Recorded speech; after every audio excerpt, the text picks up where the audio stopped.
What am I saying again? This is MPW. MPW. The podcast. With your host, Xylo Aria. Cool. A podcast about music production for the everyday musician, where we learn from experienced studio engineers and each other.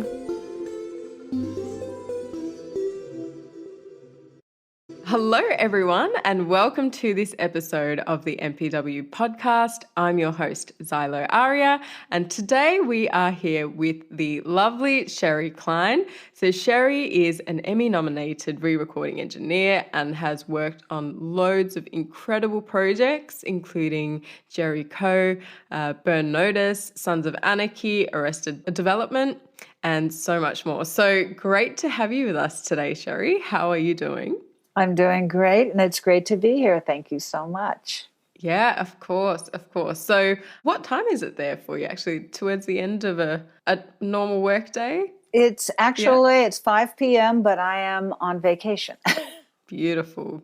So what's your day been like? Fairly chill then? My day has been fairly chill. I've just been walking around the town, and it's rainy season here where I am, and so I got back in time for the thunder and lightnings to start and the rains to come, and was praying that my internet did not go out, nor the power go out. So far, so good. Good to hear. So great to have you on this podcast today. And we will be talking about re-recording, mixing, hearing a bit more about that. But before we jump into that, you've had quite an incredible and extensive career, and I'd love to hear a bit more about your journey in that and how you got to doing what you're doing now. Sure. My background was music.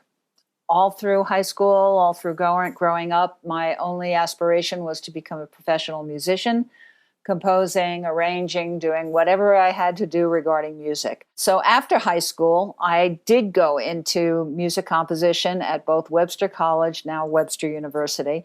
But that was more of a classical situation. I realized that wasn't for me. And then I went to Berklee College of Music in Boston and studied arranging and composition.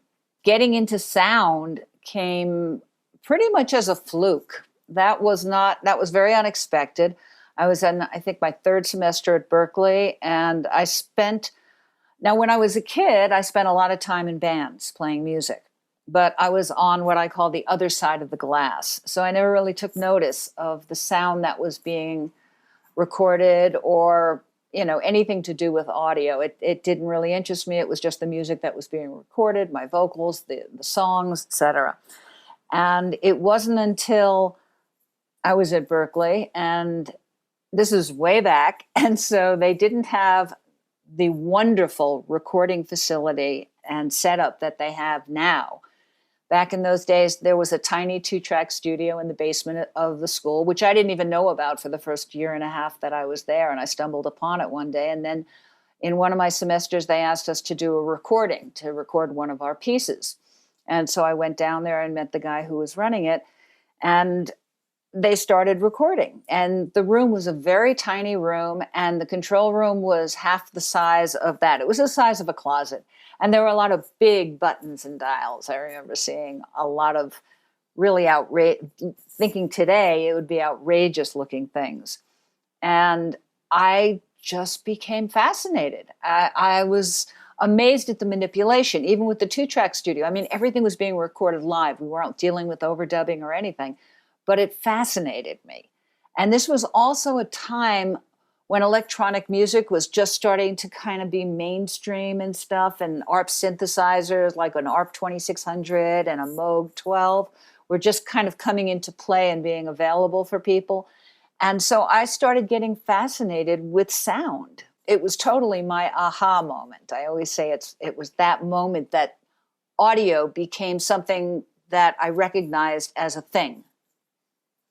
And it really interested me a lot. And, for me, growing up, I was never a really techie person. And growing up, all I wanted to do was music. And what I realize now in hindsight, looking at my place at Berklee, I was so inundated with theory and breaking down musical compositions and analyzing things. And I had formulas for formulas in order to remember all the theory that I was learning. Eventually, looking back now, I realize how technical I was because I was organizing so many technical formulas to remember things and understand things. And I remember I could sit in a subway and analyze a Charlie Parker solo on a Walkman. I had really good relative pitch. And so I did things in that manner. And eventually I realized I couldn't compose anymore. I had gotten to a point where I knew so much theory. Everything sounded alike. I could analyze everything. I could break down anything. And I think it was my theoretical thinking that finally made me leave school and leave music as a composer and as an arranger, because I could no longer innovate, which is kind of crazy. It's like when I look back at it, but it makes sense in light of what I do now. So moving into sound became almost a natural progression after I left Berklee and started trying to find niches that I could walk into to learn, because there wasn't really any place I could do it. There was a little 8-track studio, Orson Welles Film School, and most of the people that were taking the classes there were musicians, and they just wanted to record a demo. I wanted to learn sound, so I got to record everybody's demo. And the professors who later were instrumental in building Berklee's facility were my teachers. And they saw something in me. And so they kind of urged me along and they nurtured me. It was quite a wonderful thing. So that's kind of how I got into sound. I got into it in a very fluke-like manner. It wasn't the plan and it wasn't the way it was supposed to be. But it turned out to be a very natural progression after I left Berklee. And then I also studied at Berklee at Boston School of Electronic Music and got a job at a recording studio doing something absolutely crazy, assisting the owner of the studio. But right before I left Berklee, when I told one of my professors what I wanted to do, he pulled me aside and he said, "Okay, I understand you want to learn about audio and you want to learn about sound. Have you ever learned to type?" And I said, "No." And he said, "Don't ever learn to type." And I said, "What are you talking about?" And he said, "You've got too much talent to be put in the front office of some recording studio or a record company. And that's what's going to happen to you today if that's the area you want to go into." And I looked at him and I thought about it, and he was right. Because at that time, it didn't make sense for me to try to make a career in audio. And I never did learn to type to this day. I'm still the fastest Pro Tools 2-finger typer in the planet. Wow. Okay. And then how did that kind of translate into kind of working in visuals and film? I joined forces with an incredible group of guys who I met while we were doing a wiring project at the studio that I was doing some assisting at and assisting the owner. I told them what my aspirations were and that I was working at Orson Welles Film School trying to, take classes and such. And I was also doing live sound for a couple of bands in town in Boston. They said, "We're building a studio. We're building a 16-track studio. How about coming and joining us?" And I went, "Really?" They said, "Yeah, join us as an engineer." I said, "Okay." So I went to this studio and I ended up being part of the group. That's where I did all the crazy wiring. I mean, I did wiring. We built a shell within a shell. That shell sank after 6 months. I was the smallest person, so I was able to get up in the rafters and wire all the headphone jacks that we had in the ceiling. I learned so many things. The guys that I was working with, we didn't have a lot of money. A lot of the backing fell out before we ended up opening up. And they thought out of the box. And there were crazy things that I learned to do through them. And I learned to hone my skills as a music mixer. So cut to a few years later, I decided to move to Los Angeles because I'm from New York. And I didn't, sort of been there, done that. I wanted to go to LA. And I had been to LA before and wanted to move out here because that's really where the industry was at the time. So I moved out here and got a job. I circulated all the studios and got a job at Larrabee Studios as an assistant engineer. And I knew I'd have to start as an assistant engineer. But what happened at that point was I got a phone call from one of my big clients in Boston, and they said, we just got signed to Capitol Records, and they want a demo of 3 songs. Is there any place you can record us? We have a couple of $1,000s. So I went to, and I hadn't been hired by Larrabee, but they were looking at me. And I called up the owner. And I said, hey, I've got this situation. I need a place to record, blah, blah, blah. I have $3,000. It's for Capitol Records, Could I do it at Larrabee? And Larrabee was doing Hall & Oates and Fleetwood Mac and all these big, groups, major groups at the time. And he said, yeah, let's see what you can do. I said, okay. So they had one of their engineers assist me. I had never worked on the console. It was a Quad 8 console, I believe. And he helped me set up and get everything happening. And I did 3 days of recording and mixing with them. At the end of it, he said, she knows what she's doing. So they hired me. So I became a staff assistant engineer, and because I had the engineering experience and they knew it, they gave me a lot of publishing demo things to do with Motown and such. So I started building up a small clientele, and also it was the disco days. And there were things like Donna Summer being recorded with Giorgio Moroder, who, by the way, was the composer on my last show, so it's kind of full circle. A lot of the orchestrators and the producers on these records were like, man, I need somebody who can read a score. Is anybody here able to read a score? And they went, yeah, Sherry can. So they put me down, and we were punching in and out on these big Studer machines, these big Studer and Ampex machines. And they'd say, okay, I just want the 16th notes in this section, and I just want this, and I just want that. And I'd be able to punch in and out all over. I could read the score. So I knew what I could do. Yeah, I was punching in on the strings, or I was punching in on the, on the percussion, or, doing overdubs. So I kind of was able to elevate my stock with a lot of major people. And so I started getting more engineering work. And eventually, only because, and there was this old saying, somebody has to die before you get into a mixing chair. Nobody died, and so I left. But I went to another facility, and Larrabee ended up bringing me back to their facility. And we made a couple of deals, and I started getting a little bit of album work here and there. And then I went freelance in a couple of places and had a fairly good career going. I mean, I did a lot of albums, and there were only 5 of us in town that were engineers at studios. And 2 or 3 of them have passed, and 2 of us are still very good friends. But we were a novelty. I mean, there were articles written about us, like being a chick engineer and all that stuff and what it was like. And my career was going pretty well until around, I say 1983, when the bottom dropped out of the music industry. And that's kind of when Napster started up and things started taking a turn because the money wasn't there. I mean, when I was in the record business and in recording studios, there was money. I mean, people were buying dinners at the most expensive places and bringing them in. And you would work, all day, all night, working on things like, I worked on the Cal Jam tapes with Andy Johns. And we did 7 days straight in the studio, sleeping on and off, on sofas. And it was catered to the max. But in 1983, a lot of record labels went under, a lot of the small independents. And things kind of slowed down. And I started looking around going, oh boy, I don't know what's going to happen next.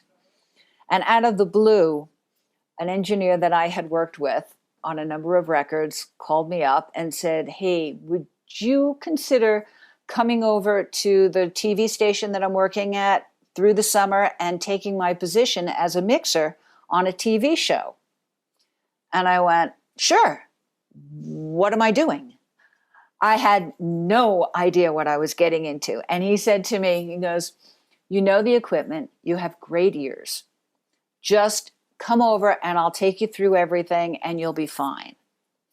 And he said, the only thing you need to learn about is how to synchronize and use the time code. And I said, oh, time code, that's that horrible sound when you lift up the wrong fader when we're syncing up 224 tracks, right? And he goes, yeah, but it has different purposes. I said, okay. So I went over there, and it was KTTV, which was a local TV station, and he took me through the paces. And I worked that summer and sort of got bitten by the bug a little bit, but every time there was an album, I'd go back to the album. Or if I got a scoring date, I'd say, post-production, screw it. I'm going back. Music is far more exciting. And this went on for quite some time because also things were going in TV from mono to stereo. Okay, so for me, it was boring, sound-wise. Eventually, it definitely got better, but that's what kind of got me into it. Taking his position, and then he decided to move, and they asked me to stay on. And then I found another job doing something else until I landed at my first studio a year or two after that. So I did a number of audio sweetening projects, which was where you mix everything, not just dialogue or music or effects. So that was sort of how I moved into another fluke, moved me into post-production. And it was all analog in those days, so it was a whole different thing. Yeah, amazing. That is incredible how things have kind of moved from one thing to another for you throughout your career. And really interesting to hear. Hi, my name is PLV, I'm from Canada, and this episode is brought to you by MPW membership. Did you know that all MPW members get discounts for recommended music industry professionals? This is the perfect resource if you are looking to finish a song and want to work with top producers and engineers, or even if you need help with PR to release your track. This is a free feature for all MPW members. Take advantage of this awesome function and so many more using the link musicproductionforwomen.com/membership.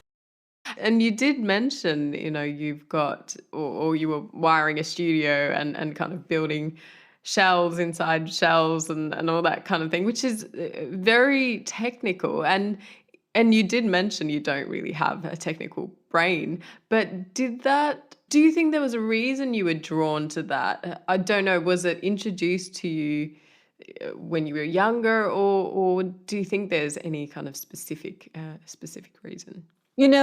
Like I said with the music, I had a very technical way of remembering things. When I think back at how interested I got into electronic music, and things.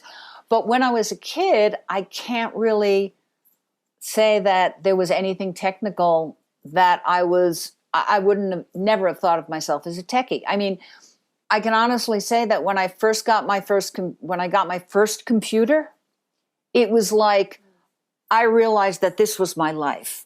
This was, oh my God, I never want to leave this thing. Maybe then I realized, okay, you've got this technical background or something somewhere in your brain. I don't know what drew me. It just seemed like a natural thing. There doesn't necessarily have to be a reason. There was just that magic. Mm-hmm. Cool. Yeah. I love that. So now, I guess, getting into your role now, or as a re-recording mixer, and what that is, because I think a few people probably might need to learn what that is from you. So can you define what re-recording mixing is in one sentence for us? I'll give you one sentence, but then I have to back it up, okay? Re-recording mixers, because I thought about this, re-recording mixers manipulate and layer together all the sounds assembled for the mixing stage into the final audio track for the picture. That's good. That's great. I wrote it down because I went... Yeah. No, lovely. So did you say you wanted to provide some context on that? Yes, I do. Okay, I'm going to give you a little bit of backup with that, because people are always confusing different roles. It's like, oh, you're a sound mixer. Yeah. Actually, a re-recording mixer's deal, like we deal with what's done after the sounds are recorded by the production mixers, who are normally called the sound mixers. And they give everything over to sound editors. Things like dialogue, sound effects, background ambiences, Foley, which is Foley is all the, touching, kissing footsteps, Wallas, which is all the humana restaurant stuff that you hear or people screaming out in the background, ADR, dialogue replacement lines, and music. Okay? So all those people come before us. And most people just think, well, they shoot it, you're there on location, and then it's, you add the music and you're done. There's a lot of people that go before us. I mean, composers work with producers, directors, picture editors, and then hand things over to their music editors, who then put it in a format to deliver it to the stage to be mixed. I get stems. I could get 24 stems. I can get 48 stems. I could get surround stems. I can get 5.1 stems. And when I'm talking stems, I'm meaning maybe just synth 1, 2, 3, 4, percussion 1, 2, 3, 4, strings 1, 2, 3, 4, keyboards, vocals. Everything is separated, and I run it all with a VCA fader, which basically sums everything to 0. So if I keep everything at 0, it's as the composer intended the mix to sound. If they were to mix a 2-track from that, that's what it would get. But if I have a 2-track, all I can do is raise and lower it. If I have the stems, I could take down the offending instruments instead of lowering the entire score. I can protect their music better. So therefore, when I say, re-recording mixers manipulate and layer all the sounds together, that's where we fit into the picture. We're sort of towards the end of all of that madness. It comes to us, and we're pretty much the last step before it gets laid back to the film or mastered into the final format for viewing with the picture. Okay. And I'm curious to know, so I guess you said you're involved at the end of the project. When is it that you get engaged for the project? Is it when they're deciding to make the film, or is it towards the end of their kind of recording process? And when do they come to you for that? Okay, TV and film are two different things. On films, you've got much bigger budgets. People tend to get involved a lot sooner because they're also involved a lot longer. Most of my work, I've done a number of independent features and small features and such, but most of my work has been in long-form TV, dramatic TV. With that kind of a thing, I may come on after they've recorded 2 or 3 episodes before I'm even brought into the picture. On shows with a little bit stronger budgets and time, I may be brought in before they start shooting. But regardless of what happens or what point I'm brought in, there are times where I'm brought in, they've already started shooting, we get the gig, and the first thing that I do is get in touch with the production mixer on set and start a dialogue. Second thing I do is find out who my dialogue editor is going to be, and I get in touch with them, because those are the 2 people that are going to make or break me. And of course, the supervisor, the sound supervisor who goes to the spotting sessions with the producers and the directors sometimes and the editors, they get the whole picture. And then they bring it to the editors. That comes to us. But for me, what I've realized is if I start establishing a dialogue early on, even if we're playing catch up, we can talk to each other about things that worked, things that didn't. If we are lucky enough to get a number of seasons, we have time to work out the kinks and make things better. Because for me, my production sound mixer and my dialogue editor are like an actor's cinematographer. They make or break you. They give you, they either give you the best they can or not. But I find that if I have a communication set up with them and a back and forth, they're attaching a person to it. And we sort of have an ongoing relationship. And I've made great friends with a number of my production mixers. And they've said, it's so rare that somebody gets in touch with us early on and, stays in touch. I mean, we have texting marathons, like in the middle of the night or in the middle of the day. And sometimes I had one production mixer who was venting to me at 2 a.m. because the director of photography said to him, well, tell somebody who cares, And so he said, so Sherry, this is what's going to happen here. But there were also times where, like on my last show, Queen of the South, my production mixer sent me a text and said, we've been shooting in this old mansion all day. It's, very thin roofs and such. And it's been sounding fantastic. And it just started raining like crazy. And half the scene is going to be in with the rain pouring down. What can I do? And I said, just give me a heads up on the scene number, what episode it is, and I'll let the co-producer know. We might have to do some ADR, and I'll let the editors know to use whatever scenes they can before the rains, and, we'll do the best that we can. But just the fact that he was able to get back and forth with me and us have that dialogue episodes before I even got there, it was wonderful. So I get involved as early as I can. My sound effects guy, my sound effects mixer, he will get involved when they ask him to, and he will also get in touch with whoever is cutting his effects. I find out who the composer is and the music editor, and I get in touch with the music editor. If it's a composer I've worked with before, we're home free. If it's a new composer, I just make sure they're giving me the stems. If I'm working with a particular dialogue editor, music editor who knows me, they know my background. And so they trust me to do edits and to do, cuts and work on that. And sometimes I'll do a tremendous amount of editing on stage, and then I'll send it off to the music editor, who's usually sitting right behind me before COVID, but he's sitting up, and I'd say, make this pretty. I don't have time to make this pretty, but this is what they want. And then they'll take it and go for it. So we work together on it. Right. Okay. Do you feel like you have much creative input in what you're doing? Yeah. Or is it just kind of very black and white? In fact, so many people, when they find out what I do, they go, oh, you're a techie. And I'm like, yeah, I'm a techie, but no, what I do is not, it's highly technical, but it's very creative. Mixing's very much of a collaborative process. But we are there to serve the sonic vision of the producers, directors, storytellers, etc., while lending our creative expertise. Okay. Now, our sound supervisor will usually attend the spotting sessions, like I said, where everybody points out the obvious. See a goat, hear a goat. See a door close, hear a door close. Gets kind of crazy that way.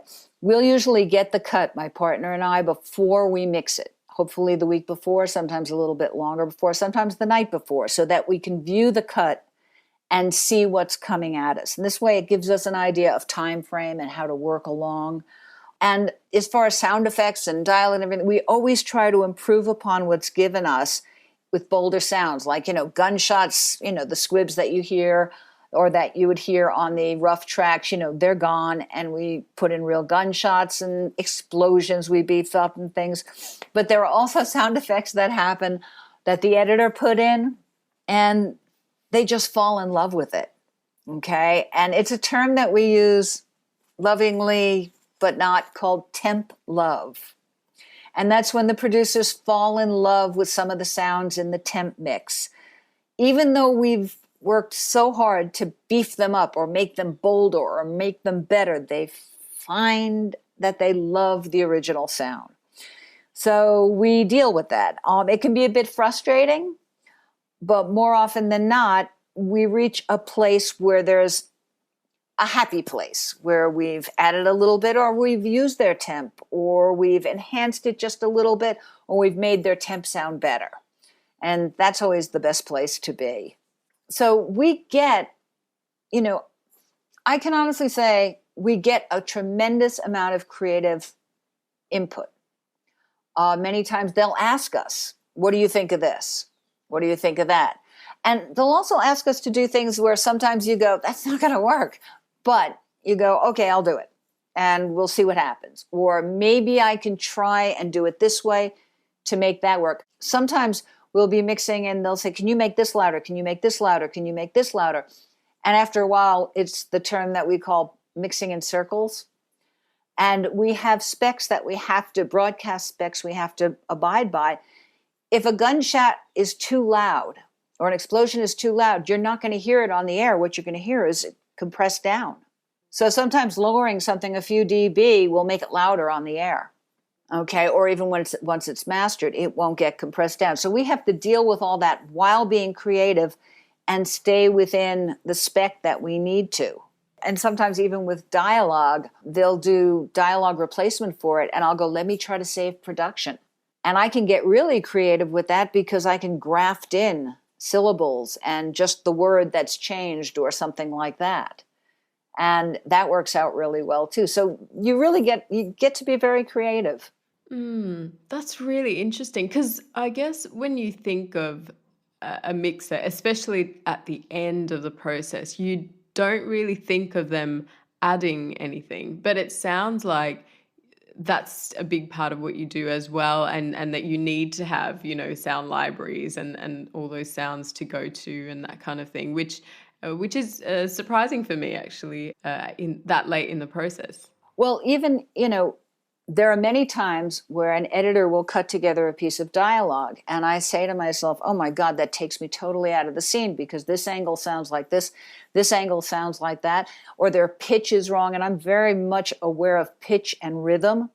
And if something is pitched wrong or the rhythm, it's cut together with just the words are proper, but it just doesn't feel like it flows because a picture editor did it, and they're not necessarily the best sound, person. There are times when, I'll go back and open up regions and find another take or another piece of take to make it flow better. Or sometimes I'll create phrases. I've been asked to create phrases at times. I'll create phrases and somebody will go, well, the sync on that isn't right. And I go, sync is easy. If it flows and it doesn't take you out of the scene, I can make it sync. It'll sync when I'm done with it. But if the rhythm of it and the pitch of it goes with the rest of the line, nobody's going to know the difference. So there's a tremendous amount that can be done on the dub stage, which is why a lot of directors and producers love that portion of it because it is so creative. It's like, you think of a picture editor and everything they have to work with and how creative they can be. Well, in audio, you have so many possibilities. You can make a scene go from incredibly loud to total silence to achieve an effect. So you can lead the listener with the picture, with the music, with everything. Awesome. And how would you say your work has changed over the years, starting back in the 80s to what you do now? I'm sure there's been a huge change in technology and everything else. Oh, yeah. I would say the biggest change was going from analog into Pro Tools. And I did that very early on because I was actually getting kind of bored and found out about Pro Tools and moved into that direction. I mean, everything has changed a tremendous amount from when I first started in audio, which was actually, the late 70s or the mid 70s, if you want to be realistic about it. But it was all, it went from mono to stereo to surround to 5.1 to 7.1 to, Atmos, et cetera. And it went from analog into digital and working basically using Pro Tools as our mixing for our mixing situations. So it's changed tremendously, and I have enjoyed the technological changes. I'm a complete geek when it comes to that stuff. I really enjoy it. Awesome. Yeah, it's great to embrace that, and I think I'd personally struggle actually, but that's great that you've loved all the changes. So awesome. I'll tell you a funny story. The first time that I had my first session on Pro Tools, luckily I had a supervisor who was very well known and knew Pro Tools and had been working in it much longer. But it was as if somebody sat me down in a spaceship and pointed to the moon in front of me and told me to turn around backwards, and all my controls were now on the ceiling. And they said, go to the moon. You've flown there a gazillion times. Just do it. It's just all your controls are up there and you're facing another direction. Because I was used to plugging things in. I was used to patch bays. I was used to analog and turning dials and stuff. And now I was dealing totally virtually.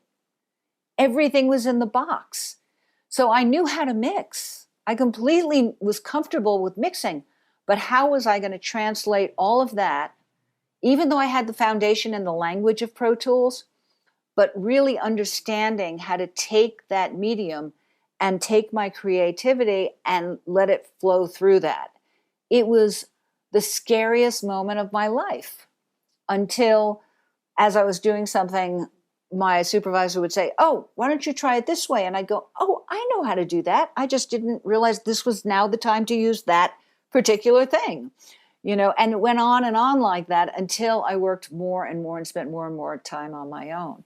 Because you can have the language for something and learn a skill, but it doesn't necessarily mean you know how to use it practically on a day-to-day realistic level. And what would you say has been the greatest challenge for you in your career? I honestly think that the biggest challenge was changing careers 3 times along the way. Yep. Because each time I didn't know what I was getting into. And each time I was leaving something that I loved and I had a passion for, but for one reason or another knew it was time to move on. And it's like leaving a lover that it's not working, but it's time to move on. And that's how it was, from being a musician to a record engineer into post-production. Those were big changes for me, and big dreams that were sort of vanishing and morphing into something else. But until the realization of it really morphing into something worthwhile comes about, it's a challenge. It's a real challenge. So I think that was some of the toughest moments of my life and my career. Yeah, great. And there's a lot of strength in that as well, I guess, to take that step, because a few people might see that it's not working, but then kind of fight to make it work, but instead of moving on at the right time. So that's great. And what would you say you love most about your career or about your job? Let me think. Every time I get a new show in front of me and a new group of people in front, working with me, I get to place my creative sonic vision of it out there. I really love working collaboratively, and mixing is a collaborative process, as I've said before. So with my mixing partner and everybody else involved, and as I said, if you get lucky enough to have a number of years with a show, you really develop a family. I mean, when it ends, it's really rough. It's like saying goodbye to your family. We just finished the finale for the show for Queen of the South. And after 5 years with this group, I mean, it's rough saying goodbye, and you hope you can go on to another show with them. But it's definitely, it's tough. It's really tough saying goodbye. And I love that aspect of it. I love the fact that, having been in analog, and in those days when somebody would say, can you do this?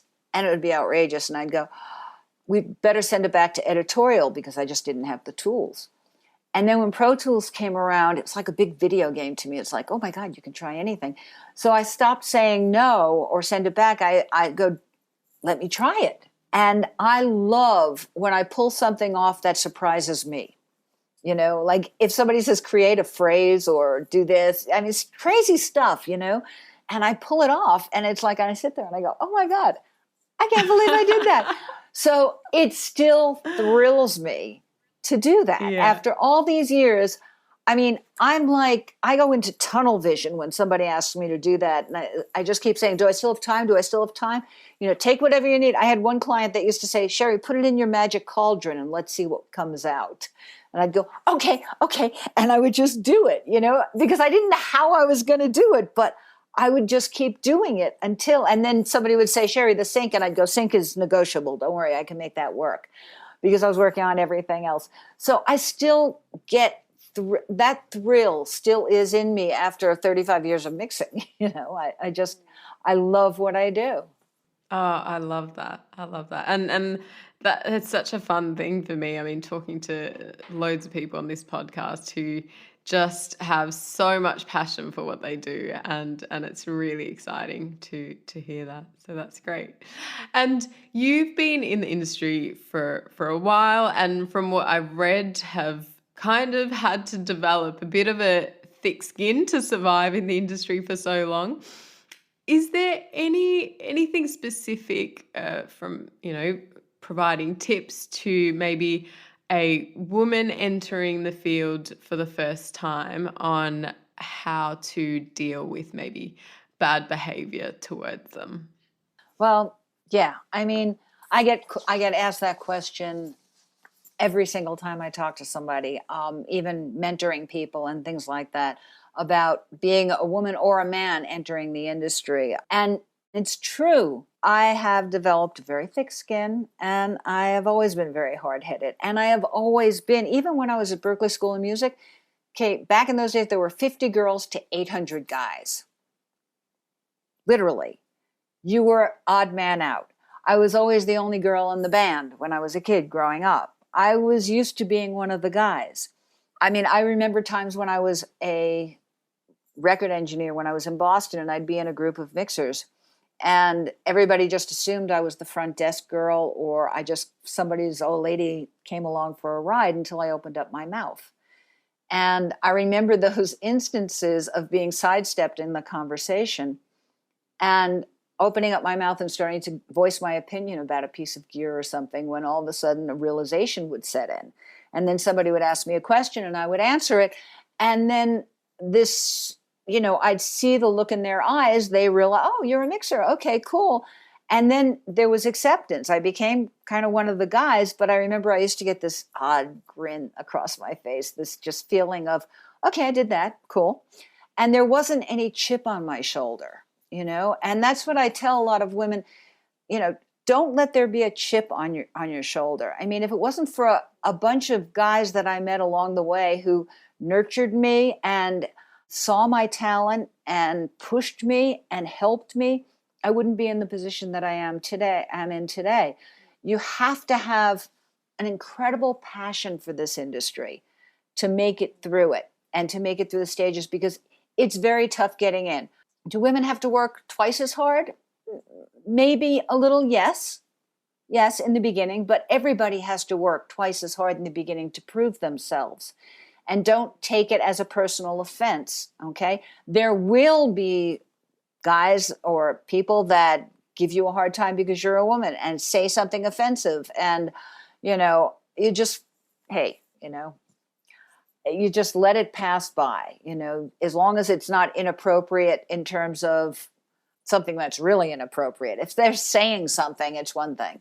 And I've had situations where a client that I was mixing orchestrations for, and he was a very, very well-known composer and all that. And one day he kind of cornered me and said, blah, blah, blah, blah. And I said, oh, come on, you're married and we're mixing this and blah, blah, blah, blah, blah, blah. And he persisted a couple of times. He wasn't nasty, but he was persisting.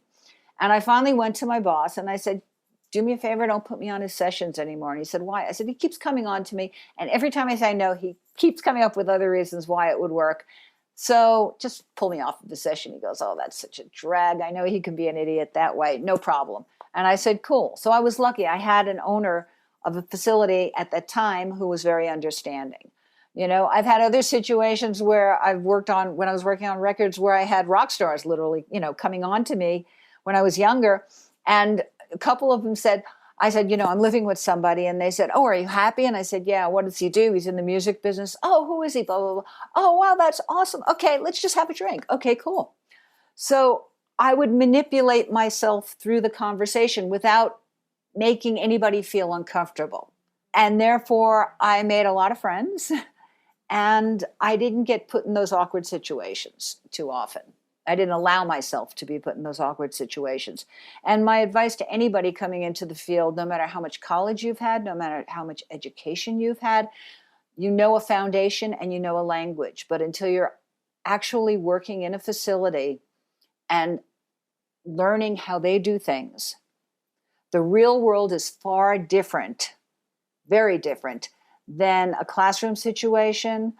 Or, there have been times where I've seen kids, people coming out of colleges saying, oh, but we did it this way.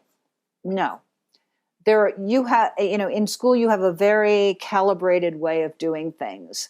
And you get the experience to do a lot so that you have the language and you have the skills. And then just go with the flow and learn and absorb, be a sponge, and do what they want you to do the way they want you to do it, because that's how you're going to move forward. I don't care if it means going out and emptying the garbage, running, doing runner gigs, picking up coffee, whatever. People notice. And that's how you move up.